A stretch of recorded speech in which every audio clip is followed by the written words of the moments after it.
Welcome to Meeting of the Moms, a place to talk about all the things. I'm Lorna Adams. I'm a wife, mom, and certified life coach. I think being with people makes anything a party. Thanks for coming to ours. I'm here with my good friend Amy. For years, we've spent the early morning hours running and talking together before diving into our days. Hey, I'm Amy Rasmussen. I'm a teacher by profession, a wife and mother by choice, an optimist by nature, and happy by design. Here at Moms, we believe the world is wide open to all of us and that we have unlimited potential. We're so glad you're here. I have something I want to talk to you about. In fact, all of you lovely people out there, I kept almost talking about it to Lorna before we got on. I'm like, I can't talk about that yet because I want to just bring it up when we're on the podcast. And so it's kind of a two-parter.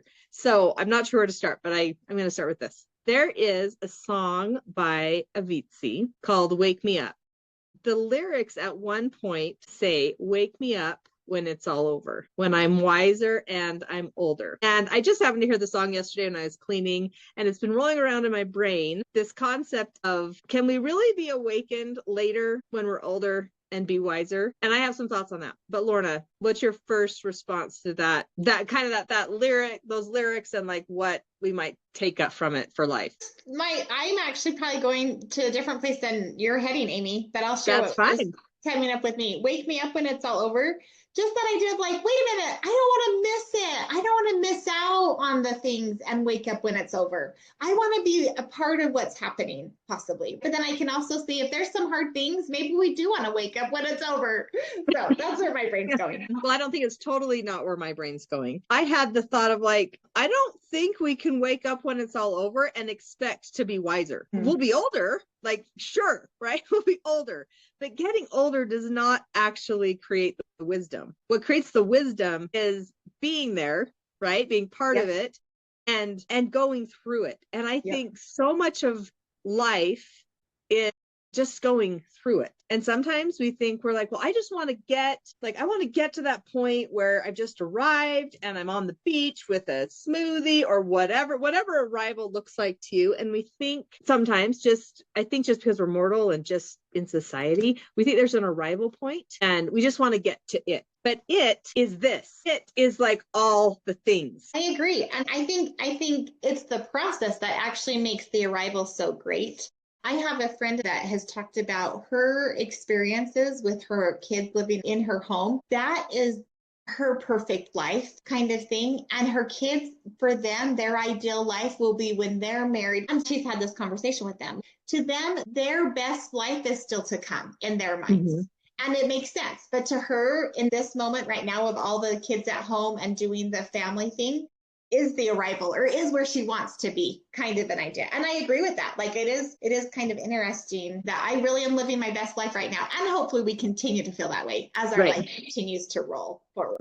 Right. Well, and I guess that makes me think of how we can cultivate both the looking back with fondness, even for the hard, right? Looking even at the hard with fondness, because it's like, that's part of where I am now. Yeah. Looking forward with excitement, and then being in the now and going through this stuff now and being able to, I don't know if I want to use the word enjoy, but just to be part of it, what it is right now, so that each stage can be great. Like just that we can enjoy every stage. And that doesn't mean it's wrong to be like, this is not my favorite stage of motherhood. Because I think every mom has one stage or maybe multiple that's like, that one was especially hard for me, whether it's the baby stage or the teenage stage or whatever. We have stages that are harder, but I still think the whole package can be something that is good. Yeah.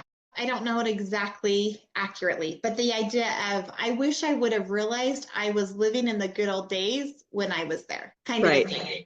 Actually, we're probably living in the good old days right now. And then next season of life, that's going to be good old days too. Let's just enjoy the good old days, even though there's going to be the hard and the painful, but there's going to be good amidst it all too. Yeah.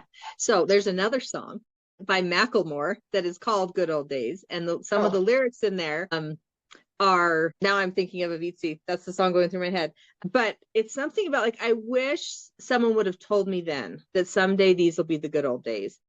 Probably that song. Yeah. That's probably And the then song I'm thinking of. it Go could ahead. be. And then as you progress through the song, towards the end, it says something like, well, maybe now is also like, maybe you always think it was better than it was because you're looking back with that like nostalgia or whatever, right? But also maybe like these are also the good old days. So it's one of the songs that I like to listen to when I just want to remember to be present and to be mindful of what is happening now, to be excited about my one son who's getting his license and to be excited about my other son who decided to make, we called them frilled cheese sandwiches because of a typo one time.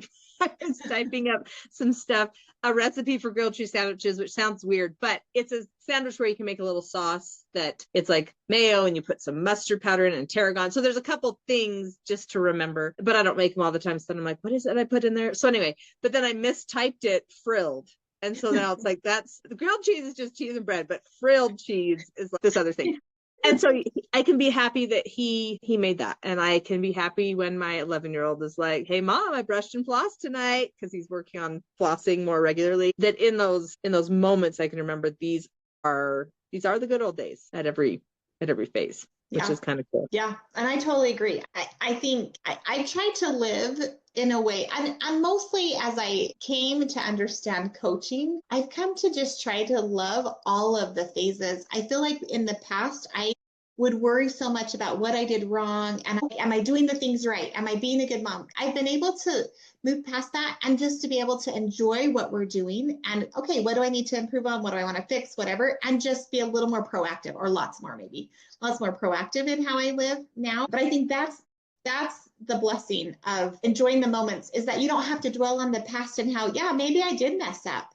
But I don't have to hold on to that. I can just enjoy now and know that, yeah, sometimes I make mistakes, but I'm human like all of us, and I'm still okay. I'm still trying, and just enjoy the seasons that we're in. I think maybe that's the difference between like being proactive as we look to the past and look to the future and then live in the present, as opposed to going to a place of depression and anxiety. Because being proactive has to do with being like, okay, yeah, didn't love how I handled that. That's how I handled it. But I'm going to think about it a little bit. What could I have done? What are possibilities? Why did I handle it like that in the moment? Oh, these were some feelings coming up for me. And then we can try to do something different the next time. And if we don't, then we can be like, okay, like this is still new for me. So it's not just going to come just because I decided in my office one day I will change. Doesn't make change a reality. And I don't think the stuff of life is different. It's just how we engage with it and how you, again, it's the self-compassion of you being like, okay, this is where I'm at. What do I want to do with it, if anything? And then we can move forward and still be joyful, even though we're still making mistakes. It doesn't mean we're not making mistakes. Right. Or that we're not changing. So yeah, and that's really cool. I think I like one of the questions you mentioned a few, like the things that if I were to do this again, how would I do it? Not because I'm going to beat myself up, right? Yep. I mean, and that's your whole point of reflection is, if I were to do this again, what would I do? But I also love to remind myself, like in the moment, I made the decision I did for a particular reason. It made sense in that moment. Yep. And so giving myself the benefit of the doubt and kind of the compassion for where I was, because of course hindsight is 2020. You can see really well what I should have done possibly once I'm past it, right? But in the moments we really are, for the most part, we are trying to do our best. We are trying to make good decisions and be thoughtful in things that we're doing. And then we learn. And learning is actually the other thing I wanted to talk to you about, which I think connects to all of these things. I was listening to a podcast. They call it ADHD_love. And I don't even know how I came across this, but this couple cracks me up. The woman is a rock star. She doesn't feel comfortable calling herself that, but she sells out in England and she has tours and stuff, and all the seats are sold. So her husband, who's the other person on the podcast, I think you could call it being a rock star. I think you can call yourself that. They both have like lots of tattoos. She has half black hair, half blue hair. They're not necessarily people that I'm running around with all the time, but their perspectives are so interesting. And they talk on their podcast about getting sober and being sober and living life sober now. So just lots of interesting things. But on this one podcast that I was listening to, he asked her what advice she would give people who are trying to get into an industry, whether it's music or some other creative thing. And one of the things she said is that she has realized or that she found out that through studies, the one emotion that is connected to learning, like across the board when they do the studies, the emotion that keeps coming up is the emotion of frustration. And that like surprised me, right? As she was leading into this, I'm like, what? Okay. And she's like, so often we think like someone's successful because they were lucky, or they had money, or they were successful because of some skill or whatever. And she's like, really what we find is that people who are successful have learned how to have a high tolerance for frustration, because the emotion of frustration comes with learning. So as you were talking about like reflecting back on what we've done, parenting or in our personal lives or professional lives or whatever, being frustrated that something went a certain way doesn't have to turn into talking about ourselves horribly, like we're some kind of idiot. Instead, it can just be like, I am feeling frustrated. That's probably because I'm learning something. And so often we're learning like there's something about how that went that I'm learning something about. Either I'm learning I didn't like the tone of voice I used with my child, or I realized I didn't talk to my spouse about how to handle that situation. And then my spouse is like, so I had an opinion on that. And it's like, well, I already told him yes, or no, or whatever, right? But I wanted to talk a little bit about your thoughts on frustration and learning. Well, I think this is an interesting concept, because I think with learning is some stretching, and it does feel uncomfortable. So I haven't ever thought about frustration being associated with learning, but just the idea of when we are learning new things, sometimes it can feel uncomfortable, I guess, is maybe more of the feeling or word I would use, because we are having to step out of our norm, whatever has felt comfortable, into doing something different. So anyway, that's interesting. I'm going to have to ponder some more about frustration being linked with learning. So I like how you talked about it being uncomfortable, because I think sometimes when we're moving into something, we're like, okay, I don't know how to do this thing digitally. For example, someone was here the other day and they're like, well, why don't you just look it up on ChatGPT? And I'm like, okay, so you just showed our age difference right there. I have never done that before. And she's like, okay, give me your phone. So she showed me how to do it. So I'm feeling like this little discomfort, right? In admitting, I don't know how to do that. How do I do it? Okay, what do I type in? And I think what happens, like frustration, I think where that comes in is when we're like working on something where whether you're like first trying to post something to Facebook or YouTube and then it's not working. Or yesterday I was making a video with some music and some pictures, and then I tapped something and I lost all my work, right? And I mean, that's where you're like, I'm so frustrated. But to be able to say that's frustration, I'm in a learning phase. Frustration is absolutely just going to be part of it. So part of that learning was like, I got to be careful of that button right there. That's the delete button, or it just sent me out, right? It sent me out of it and nothing had been saved. No. So I was like, good to know, right?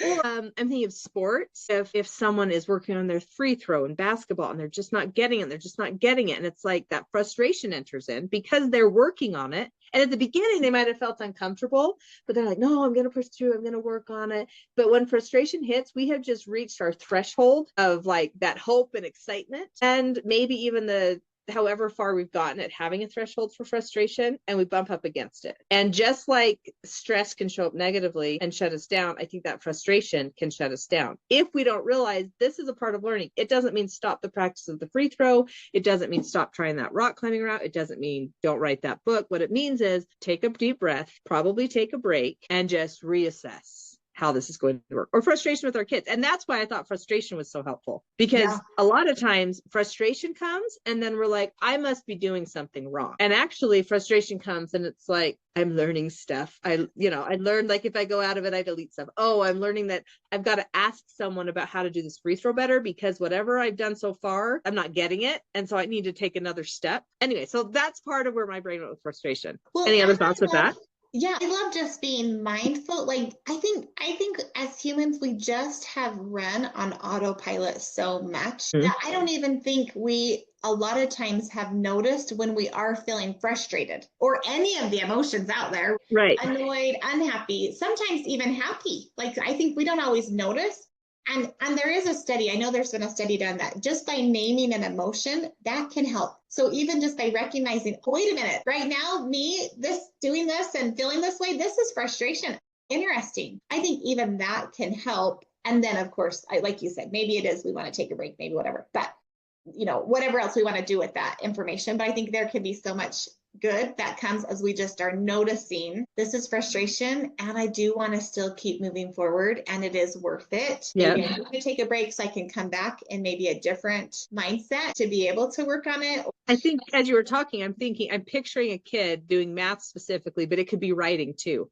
When they're sitting at that table, and as a parent, you see them hit frustration point. They're just not getting the math, or they're like, this writing thing is hard. I have written 3 sentences and I'm supposed to have 3 paragraphs, but I have nothing else to say. And just seeing as a front row seat too, what that frustration looks like. And I guess what it's opened my mind to is talking to my kids about that is just part of learning. It just comes with learning. You don't necessarily know when it's going to hit. And so learning how to, like you said, name it, recognize it, and be like, oh, I'm feeling frustrated. Some people are going to be able to say, I'm just going to push through the frustration, and that's fine for them. Other people will be like, I need a break because when I hit frustration, all mental functioning goes down. Yeah. But I think that's part of what was so interesting and fascinating to me, because it just helps us to be aware of what that is. And it doesn't mean you're dumb. It doesn't mean you just can't do it. It doesn't mean you did something wrong to this point. All it means is you're in learning, and that's part of it. I guess it's like the bittersweet, the fact that life is bittersweet. You've got the bitter, you've got the sweet.